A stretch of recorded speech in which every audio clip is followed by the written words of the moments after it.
atas segala kebaikan-Mu yang telah menyertai setiap langkah kehidupan kami, sehingga pada sore hari ini kami dapat bersekutu memuji memuliakan nama Tuhan.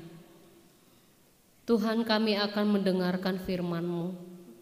Kuasailah hati dan pikiran kami, agar kami bisa mendengarkan firman-Mu dengan baik, memahaminya, dan kami beroleh hikmat, sehingga kami dapat melakukannya di dalam kehidupan kami sehari-hari. Berfirmanlah Tuhan, sebab kami telah siap untuk mendengarkannya. Di dalam nama Yesus Kristus, amin. Shalom. Selamat hari Minggu bagi kita semua. Firman Tuhan yang menjadi khotbah di ibadah kita pada hari ini, Minggu ke-7 setelah Trinitatis, tertulis di dalam surat Paulus kepada jemaat di Kolose, pasal 3 ayat 5 sampai 11. Kolose 3 ayat 5 sampai 11. Saya akan bacakan bagi kita, marilah mengikuti di dalam hati. Beginilah firman Tuhan. Karena itu, matikanlah dalam dirimu segala sesuatu yang duniawi, yaitu percabulan, kenajisan, hawa nafsu, nafsu jahat, dan juga keserakahan yang sama dengan penyembahan berhala. Semuanya itu mendatangkan murka Allah atas orang-orang durhaka. Dahulu kamu juga melakukan hal-hal itu ketika kamu hidup di dalamnya. Tetapi sekarang buanglah semuanya ini, yaitu marah, geram, kejahatan, fitnah, dan kata-kata kotor yang keluar dari mulutmu. Jangan lagi kamu saling mendustai, karena kamu telah menanggalkan manusia lama serta kelakuannya, dan telah mengenakan manusia baru yang terus-menerus diperbaharui untuk memperoleh pengetahuan yang benar menurut gambar kaliknya. Dalam hal ini tiada lagi orang Yunani atau orang Yahudi, orang bersunat atau orang tak bersunat, orang barbar atau orang skit, budak atau orang merdeka, tetapi Kristus adalah semua dan di dalam segala sesuatu. Demikianlah pembacaan firman Tuhan. Bapak Ibu, remaja Naposobulu yang dikasihi Tuhan, dalam sebuah buku yang dituliskan setelah 500 tahun reformasi gereja, yaitu pada tahun 2017 yang silam, seorang pendeta menulis sebuah buku yang berjudul Selamat Membarui. Di sana dituliskan, gereja telah dibaharui, namun masih terus dibarui karena kita perlu pembaruan dalam keyakinan dan kepedulian kita yang berkembang. Artinya, pembaharuan, transformasi ini selalu bergerak dan terus-menerus bekerja. Karena hari demi hari banyak hal yang perlu kita perbaiki. Dari manakah pembaruan itu dimulai? Kita tentu sering mendengar pernyataan yang demikian. Dimulai dari diri sendiri. Tiap hari kita perlu membarui diri, membarui kebugaran tubuh, membarui kematangan kepribadian, membarui kedewasaan iman, atau mungkin membarui cara kita beribadah. Mungkin selama ini atau 10 tahun belakangan ini kita lebih fokus dengan dunia maya, bahkan saat ibadah juga mungkin seperti itu, ya. Dan atau mungkin sekarang kita sedang perlu untuk memperbaharui cara kita bersikap terhadap orang, baik kepada suami, istri, anak-anak, atau mungkin sekarang kita sedang perlu untuk memperbaharui cara kita belajar banyak hal. Artinya tidak ada seorang pun di dunia ini yang telah lulus dalam sebuah kebaikan atau kesempurnaan. Itu sebabnya kehidupan adalah belajar. Setiap hari kita perlu belajar, setiap waktu kita perlu membaharui diri kita. Saudara-saudara yang dikasihi Tuhan, kitab Kolose ditulis oleh Rasul Paulus kepada jemaat di Kolose untuk memperbaharui, mengingatkan tentang identitas mereka yang telah menerima Kristus, supaya jangan lagi kembali ke pola hidup yang lama. Itu sebabnya tujuan penulisan kitab ini adalah untuk memperbaharui kehidupan jemaat di Kolose, baik secara etika, kerohanian, dalam segala sikap perjalanan kehidupan mereka. Bagaimana mereka supaya hidup di dalam Kristus yang telah membaharui mereka. Dan diungkapkan juga bahwa identitas sebagai orang Kristen itu harus diperlihatkan. Harus diperlihatkan lewat kehidupan sehari-hari. Paulus katakan sebagai tanda kepenuhan hidup yang orang Kristen dalam Kristus adalah hidup yang berakar, bertumbuh, dan dibangun di dalam Kristus. Kristen adalah sebuah identitas kita yang harus dinyatakan, bukan hanya sekedar status sehingga dalam KTP kita bisa melihat agama Kristen Protestan atau agama orang lain juga. Ya, jadi Kristen adalah sebuah identitas yang harus dinyatakan dalam hidup sehari-hari. Kristen atau pengikut Kristus juga yang hidupnya mengarah kepada perkara yang di atas atau yang surgawi. Saudara-saudaraku yang dikasihi Tuhan, remaja Naposo Bulung, Amang dan Inang, sesuai dengan tema minggu pada hari ini menyerukan kepada kita, memanggil kita satu persatu agar menjadi manusia baru di dalam Kristus. Menjadi manusia baru di dalam Kristus. Kita akan lihat beberapa pesan khotbah kita sore hari ini. Yang pertama, matikanlah keinginan duniawi, tanggalkanlah manusia lama, lalu kenakanlah manusia baru. Matikanlah keinginan dunia, tanggalkanlah manusia lama. Apakah manusia lama? Apakah keinginan dunia itu? Sangat jelas disebutkan tadi Amang Inang di dalam ayat ini. Disebutkan beberapa di ayat yang kelima, percabulan atau dosa seksual, kenajisan atau perbuatan-perbuatan yang diharamkan, hawa nafsu yaitu sifat atau keinginan berdasarkan kepuasan atas diri sendiri, didasarkan keinginan atau hagiot nih daging. Nafsu jahat yaitu keinginan untuk menyakiti, menyusahkan orang lain. Dia susah melihat orang senang. Dia senang melihat orang susah. Lalu apalagi disebutkan tadi di sana keserakahan. Keserakahan itu apa? Yaitu sikap yang tidak pernah merasa puas, tidak pernah merasa cukup, tidak pernah bersyukur, dan selalu menghalalkan segala cara untuk mencapai apapun yang diinginkannya. Apakah itu sesuai dengan firman Tuhan atau tidak, ia tidak peduli. Lalu disebutkan lagi itu semua sama itu dengan penyembahan berhala. Dos doi tuaka nama nomba debata sileban.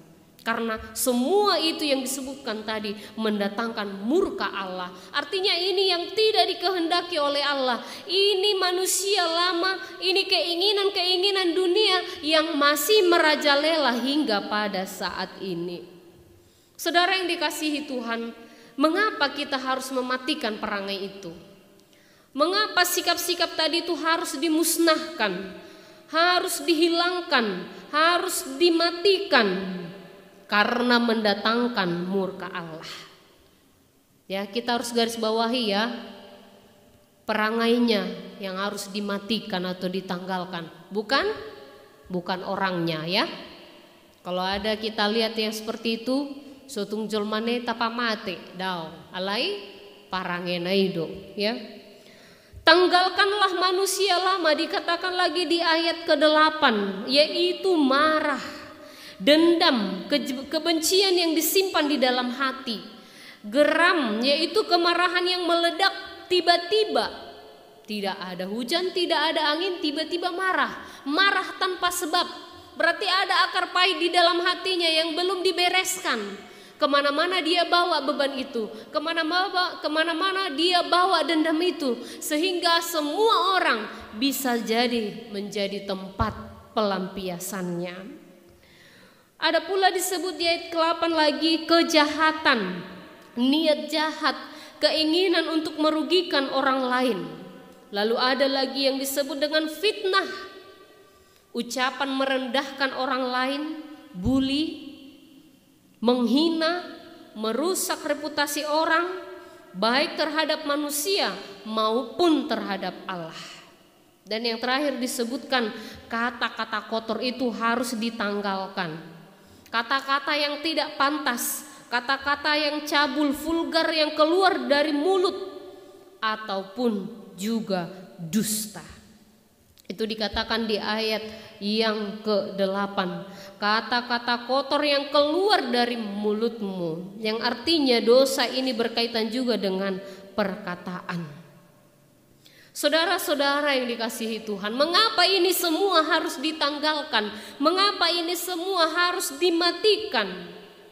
Matikanlah segala perbuatan-perbuatan yang tidak dikehendaki oleh Allah. Karena apa? Karena ini hanya merusak persekutuan, hanya merusak tatanan yang baik yang sudah diciptakan Allah di dalam diri manusia, yang diciptakan menurut gambar dan rupa Allah. Dalam diri manusia sudah ada, sudah diperlengkapi, sudah dihadirkan Roh Kudus, agar setiap orang dimampukan melakukan apa yang dikehendaki oleh Allah. Tapi kalau ini semua dipelihara, tidak ditanggalkan, tidak dimatikan, maka ini akan menodai, menghilangkan kemuliaan Allah, merusak tatanan ciptaan yang sudah Tuhan lakukan, yang Tuhan sudah sempurnakan melalui diri kita masing-masing. Oleh sebab ini semua harus dihapuskan, harus dimatikan, harus ditanggalkan agar tetap terjaga persekutuan yang baik. Persekutuan dalam rumah tangga, persekutuan dalam gereja, persekutuan di tengah-tengah dongan sahuta, dongan saulaun, dimanapun kita berada. Karena ini semua mempengaruhi akhlak, moral dan etika sebagai orang Kristen. Saudara-saudara yang dikasihi Tuhan, yang berikut dikatakan, kenakanlah manusia baru. Manusia baru, bagaimana yang disebut dengan manusia baru? Di dalam Alkitab terjemahan baru dikatakan di ayat yang ke-10, dan telah mengenakan manusia baru. Artinya bukan karya manusia itu sendiri sehingga ia langsung mengenakan manusia baru itu, namun melalui Allah sendiri yang hadir di dalam diri manusia, di dalam hati kita, di dalam jiwa kita, di dalam pikiran kita, melalui Roh Allah. Dalam bahasa Batak Toba dikatakan seperti ini, disolukon naim baru. Disolukon itu artinya sebelumnya bukan menjadi bagian atau miliknya, tapi kemudian Allah menempatkan kita di dalamnya. Allah menempatkan kita di dalam sebuah pembaharuan, sehingga kita maupun orang lain yang tidak satu suku dengan kita, yang punya profesi yang berbeda, sama di hadapan Tuhan, sama dan setara. Itu tadi disebutkan di ayat yang ke-11. Berkat pengasihan Allah di dalam anugerahnya, maka tidak ada lagi perbedaan orang-orang. Tidak ada lagi gap, tidak ada lagi kelompok inilah yang lebih layak dikasihi, ini tidak layak dikasihi. Ini adalah orang-orang yang perlu dilayani, tidak lagi. Tapi dikatakan tadi di ayat yang 11, tidak ada lagi Yunani atau Yahudi, orang bersunat atau tidak bersunat, orang barbar atau skit, budak atau orang merdeka, tapi Kristus adalah semua dan di dalam segala sesuatu. Itulah kasih Allah bagi kita yang telah manolukon disolukon tuhita ngolu nai baru nak kiningani. Kehadiran Tuhan itu sama dan setara tanpa membeda-bedakan suku, bangsa, dan bahasa. Oleh sebab itu kehidupan kita, kehidupan yang baru itu, manusia baru itu karena apa? Karena Kristus telah menganugerahkan kepada setiap orang percaya. Kristus yang hidup di dalam setiap orang percaya. Kristus yang bukan dalam daging, namun di dalam iman, dalam anak Allah yang telah mengasihi orang-orang yang percaya. Saudara-saudara yang dikasihi Tuhan, memang khotbah kita hari ini ditentukan hingga ayat yang ke-11.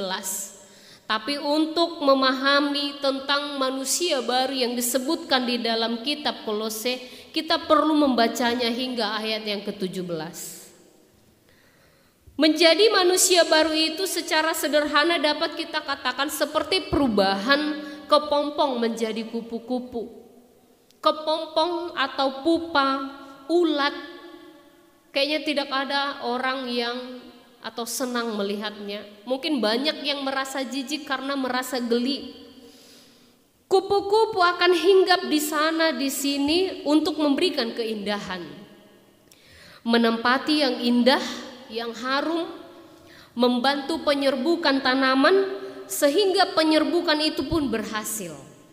Inilah sebuah gambaran kehidupan menjadi manusia baru. Jadi kupu-kupu yang sudah menjadi seekor kupu-kupu yang cantik dan indah, yang telah membantu penyerbukan tanaman, tidak akan kembali lagi menjadi kepompong atau menjadi pupa atau menjadi ulat. Perubahan yang dimaksud juga bukan seperti perubahan kulit ular. Ular akan berganti sisik, namun ia tetap ular. Ular yang berbisa, bahkan mematikan, menakutkan sekali.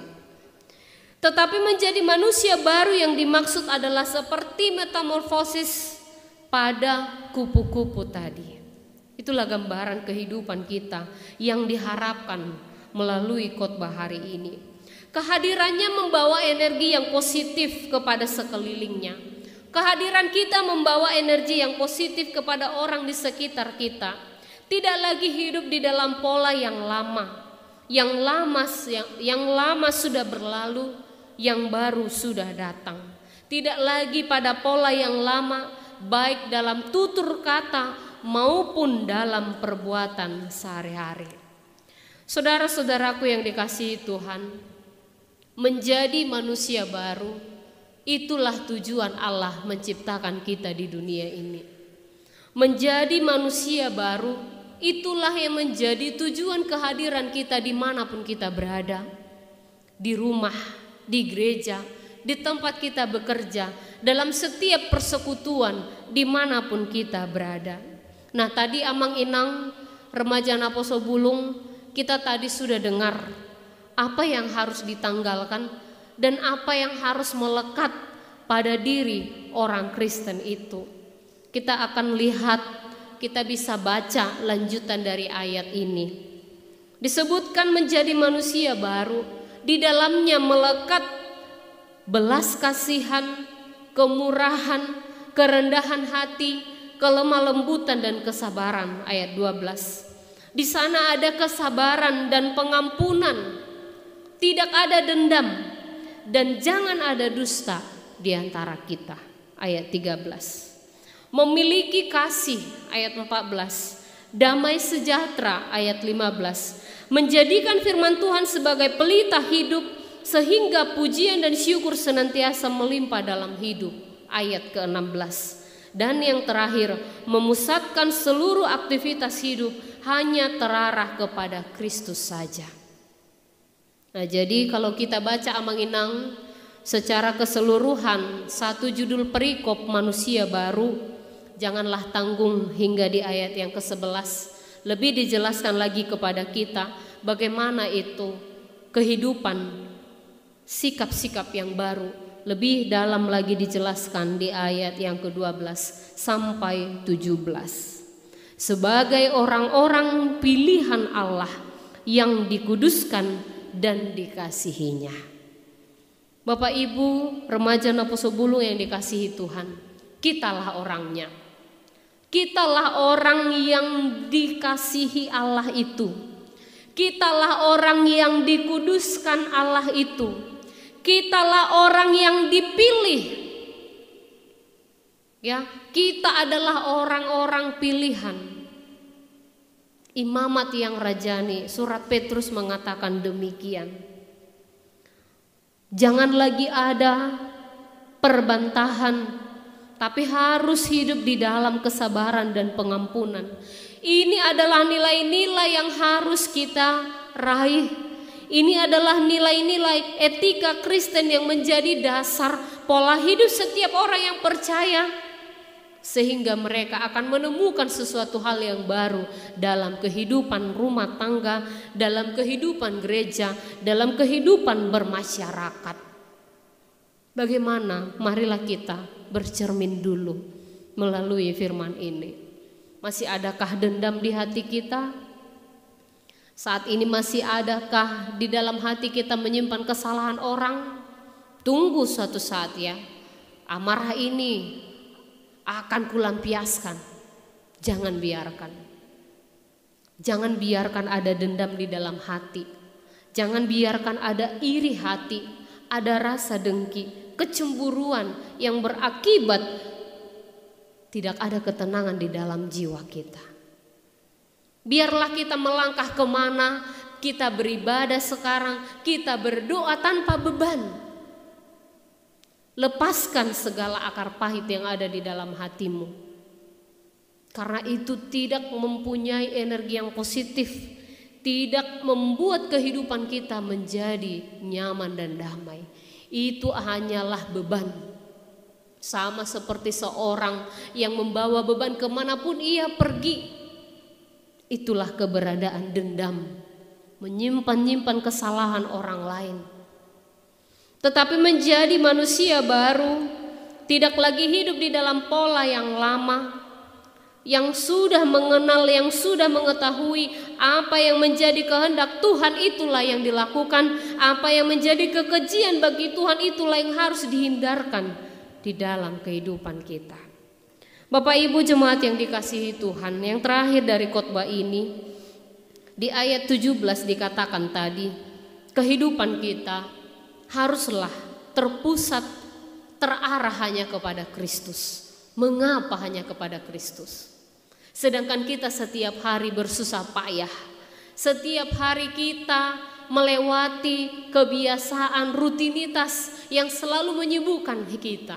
Mengapa kita diarahkan supaya memusatkan seluruh aktivitas hidup hanya kepada Kristus saja? Tadi kita sudah membaca dari epistel, kitab pengkhotbah. Kalau di antara kita Amang-Inang remaja Naposo Bulung, ada di sini yang sudah pernah membaca kitab pengkhotbah dengan tuntas? Ada? Mungkin 2 minggu lagi ada ya. Jadi di dalam kitab pengkhotbah itu sekilas kita merasa pesimis membacanya.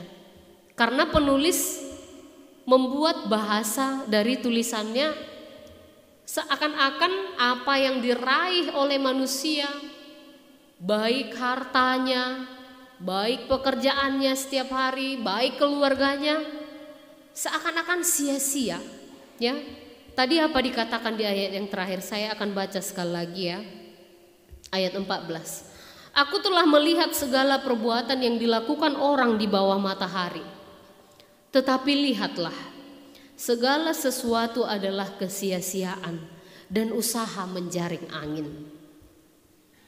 Kalau kita membaca satu pasal pertama dari kitab pengkhotbah, akan mengajak kita untuk mencapai apa tujuan Raja Salomo menuliskan itu. Mengapa Raja Salomo katakan semua sia-sia? Padahal dia punya harta yang banyak, ya. Dia seorang raja yang memimpin bangsa Israel yang masa pemerintahannya tidak pernah ada perang sekalipun. Bangsa Israel berada pada kemakmuran, damai sentosa, ya. Tidak ada peperangan, dang hea adong porang. Maduma, kalau dalam bahasa Batak dikatakan maduma, sejahtera. Tapi mengapa Raja Salomo ini yang terkenal dengan hikmatnya justru mengatakan segala sesuatu yang ada di bawah matahari adalah kesia-siaan, seperti menjaring angin.